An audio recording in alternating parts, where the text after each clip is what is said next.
Hello everyone, it's Sunday, May 31st, 2020, and I come to you today with a heavy heart for a short vlog.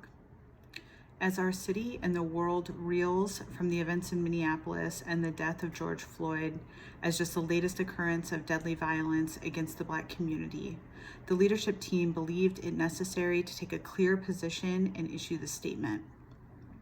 Intelligent and its leadership team believed that the systemic discrimination, persecution, and violence against people of color and minorities is not only unacceptable in every way, but can no longer be something that we don't speak up about.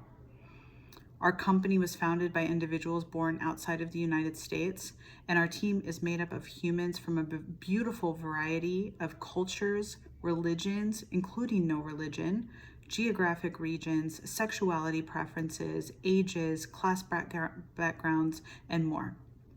We value this diversity immensely, and we are constantly striving for a more diverse and inclusive environment while humbly acknowledging readily that we want to and should be doing more.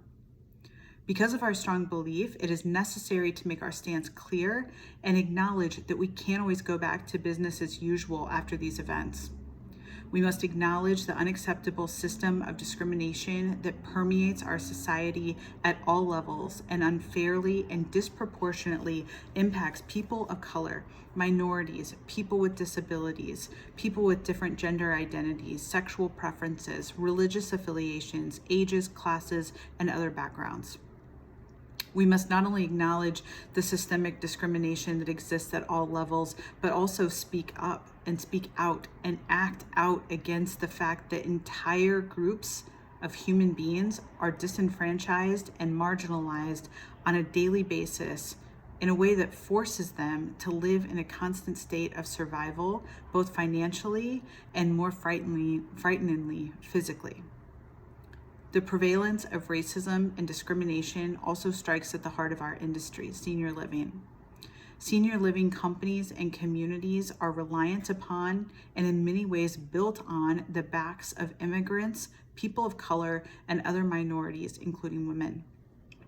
For all of these reasons, we must stop. Stop to recognize the enormity of the issue of inequality and the factors perpetuating and contributing to this cycle of violence and divisiveness. As much as I wish we could drop everything we are doing and immediately get involved to effect changes in all aspects of society, clearly the barriers to this extreme but preferred action are numerous. This doesn't mean, however, that the logistics or the nearly incomprehensible depth of this issue should prevent us in acting in ways that we can.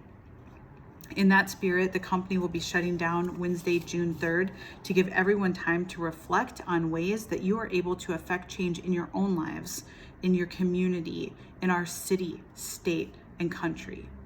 You can use this time as you see fit to support causes you believe in, to make your voice heard, to have thoughtful discussions with others, to rest or to reflect on ways you can participate through voting, volunteering, signing petitions, running for office, donating money, or just speaking up to identify yourself as an ally.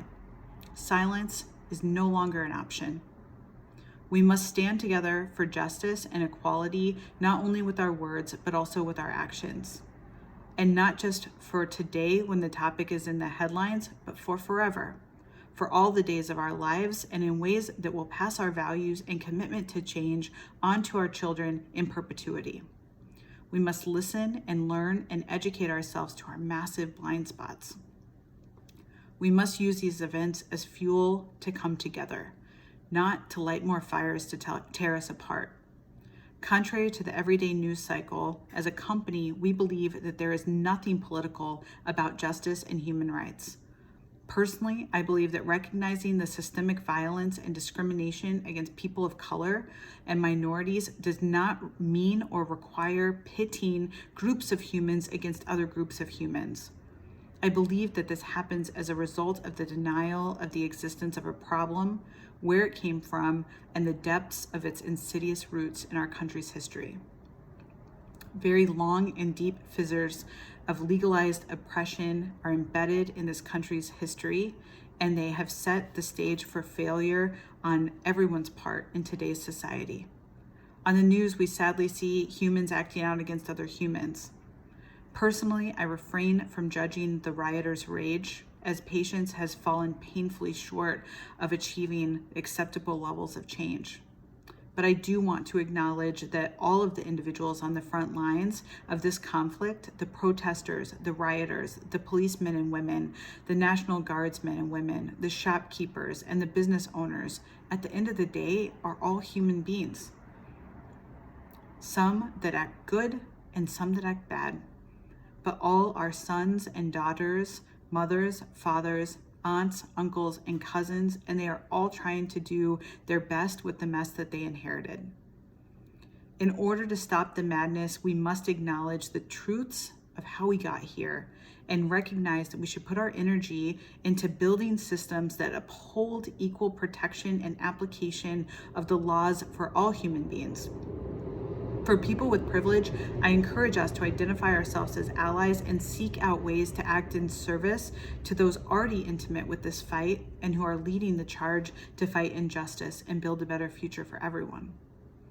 Accordingly, the company will be making multiple donations to groups working to protect and advocate for a variety of disenfranchised and marginalized groups in honor of the diversity of our own company. We will be taking specific steps to encourage action for fairness and justice, and we have a few specific asks from you. As a company, we will remain committed to promoting diversity and inclusion in our company and in the technology industry, and being a vocal advocate for it. To further put our money where our mouth is, in addition to the office being closed this Wednesday, we will also be closing the office on Election Day, November 3rd, to encourage people to participate in the civic process and vote. If you vote ahead of time by mail, we encourage you to find ways to help other people vote or otherwise participate in the process. What we are asking from you: help us with our diversity and inclusion initiatives. Recommend people to our company, post on Glassdoor, recommend places you think we should post, and more. We can't do this alone. Use your vote, use your power for good, to participate, to stand up for what you believe in, and to make your voice heard. Bring volunteer opportunities to the group, either digital or physical ones. Many groups are in need of help, and we are a collection of individuals wanting to help. Share events or publications or other educational materials with the group. And finally, we ask that you be respectful and empathetic to one another. Our company has many viewpoints that should all be respected, but all sides are not equal in this fight. And people of color and minorities deserve to have leaders and companies stand up and say, enough is enough. This is not acceptable. While it is important to acknowledge that there are complex humans on all sides of every issue, there are not two sides to the issues of equality and justice, and this is not a two-way discussion. Our company has a zero tolerance policy against discrimination of any kind and are open to being educated on the ways and ideas on how to be better as a company and as leaders to ensure that we provide a richly diverse and safe workspace for everyone. We are not in an easy time, but that is even more of a reason to take this opportunity to learn and to act. I will leave you with one of my favorite quotes by Helen Keller. She says, "I am only one, but still I am one. I cannot do everything, but I can do something." Let's help each other be better. Acting together, we can help change the world. Thank you. Please stay safe and be kind.